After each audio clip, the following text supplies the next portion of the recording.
د لیوال ملي پوهې پروګرام. وسایل نه همت اړین دی. د ټکنالوژۍ په مرسته زده کړه په هر کور، هر ځای، هر وخت او هر عمر کې پرته له ښوونکي او ښوونځي. ګرانو ستړي مه شئ، کتاب مو راواخلئ. دا د کتاب مخ دی. دا شنه ونه ګورئ، د کتاب شاته ګورئ، یو په منځ نیم شوی سوره نر هم ورباندې شته. شاباس، اوس نو کتاب پرانیزئ. و او ونه رنګول د نن سبق یا لوست دی.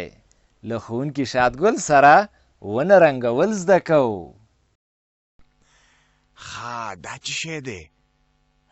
یو رقم خطونه دي، دا سیند دی، غر دی، دا څه شی دی؟ دا د صبر ونه ده. ګورې څو ځای موږ ته نښې ایښي دي. دا په دې معنی چې همدغه ځایونه همدغسې رنګ کې د دې نه به ونه جوړه شي. ښه، کومه رنګ راواخلم؟ کومه پیدا مې کړه. د کوم ځای نه یې پیل کړو؟ د دغه پاس ځای نه. راځئ نو ګورې هغه نښه ټینګ زرغون رنګ دی که نه؟ دا خو نو د صبر ونه ده. هره څانګه یې ګڼې شنې ستنې لري، دومره ډېرې دي چې مه یې کوه پوښتنه. د لرې نه تکه شنه ښکاري، لکه ناوې باندې دی چې شین څادر غوړولی. دا ځینې برخې سپینې پرېږدو چې بیا دو ته نو بل رنګ ورکوو. ښه، دغسې د صبر ونه زما ډېره خوښه ده. یو خو دا چې تکه شنه ده، او ډېره ښه خبره دا ده چې کال 12 میاشتې شنه وي. دغسې ډېر اسانه کار دی. بس اوس به نو دغه بل کمرنګه زرغون رنګ راواخلو او دا سپین سپین ځایونه به رنګ کړو. دا په دې معنی چې دلته رڼا لګېدلې ده. بس اوس نو د ونې دا شاوخوا برخې نه دي، او دې ته به تور رنګ ورکړو چې ځان لږ جدا کړي که نه. ګورئ څومره ښایسته شوه.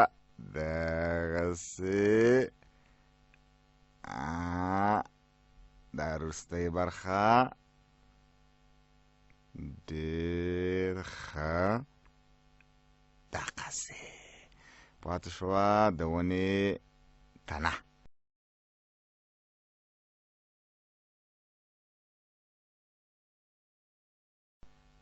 دغسې اوس به یې دا شاوخوا لږ تور کړو. بس تاسې وګورئ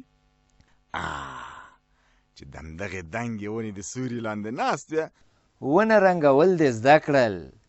اوس د و تورې رنګوو. دا ټکي ټکي و تورې لیکل شوی چې په سر کې یې د سره رنګ ټکی ایښودل شوی. دا د دې لپاره چې د و توري لیکل له دغه ځای څخه پیل یا شروع کیږي. د و توري پیل له همدغه ځای څخه کیږي. د و توري ته واو هم وایي.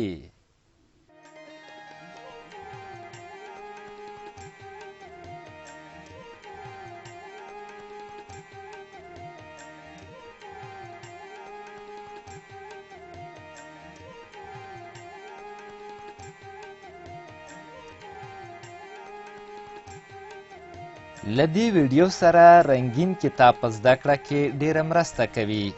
د کتاب ترلاسي لپاره پته ده LLS@leval.com 003 280 د نورو معلوماتو لپاره لیوال د لرې ښوونځي تګلاره وګورئ.